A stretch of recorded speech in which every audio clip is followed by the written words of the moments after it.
what I love so much about our community is that people make space. So I remember, because we don't gatekeep, it's first come, first serve. And I remember there was some post that something that was available, and my Asian members actually made space for our Black members, because they're like, we understand our privilege. So if there's space left over, great. But we want to make space for Black and Latinx, right? Because Latinx is an ethnicity as opposed to race. So my white passing is, Latinx who makes space for darker Latinx. This is stuff that we've always done. We've been around 3 years now. Mm-hmm. And so that camaraderie, understanding who has privilege, and the fact is we all have some type of privilege, right? I'm a dark-skinned Black woman. My privilege is education. Yeah. So we all understand our privilege and try to use that to help. But it's been a hell. I'm not gonna lie. It's been a hell of a 3 years, and it feels like the attack just keep on coming.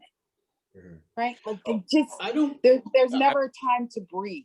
If I could jump on that, because Cheryl, I just love you so much. I learned so much from you, just as a friend and as a spokesperson for these issues. So thank you so much for being here. It really means a lot. Of course.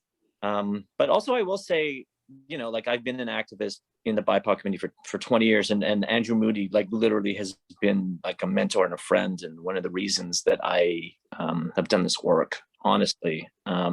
But now it's very alarming that I'm doing a lot of Asian activism specifically.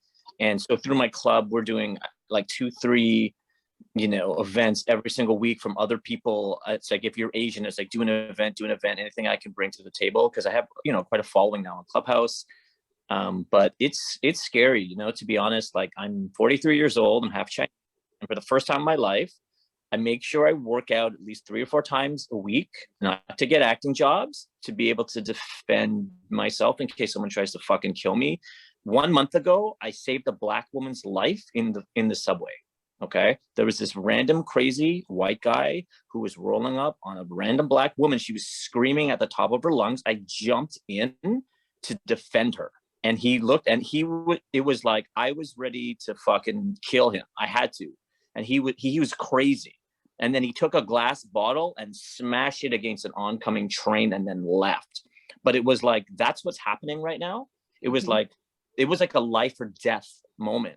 And I was like, and right now in the Asian community specifically, I have so many friends and colleagues who was like, they've had grandparents, elderly people pushed down and abused and spit on and violated.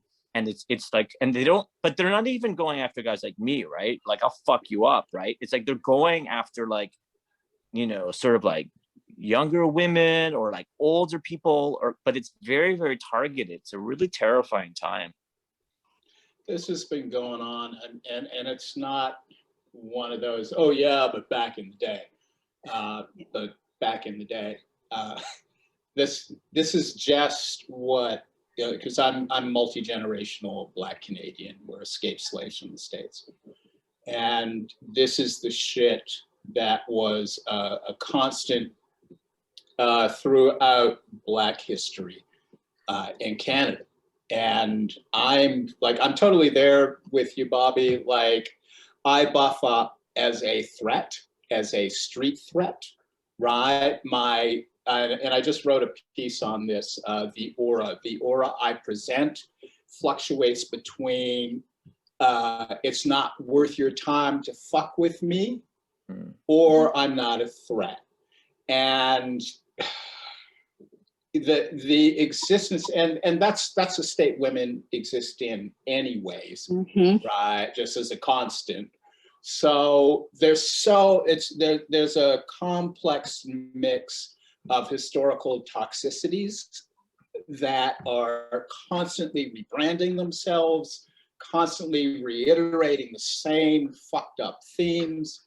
And I don't see an end to this. I think things, I was born in the 50s, so I've seen such radical change, but I've also seen such strong moments of return.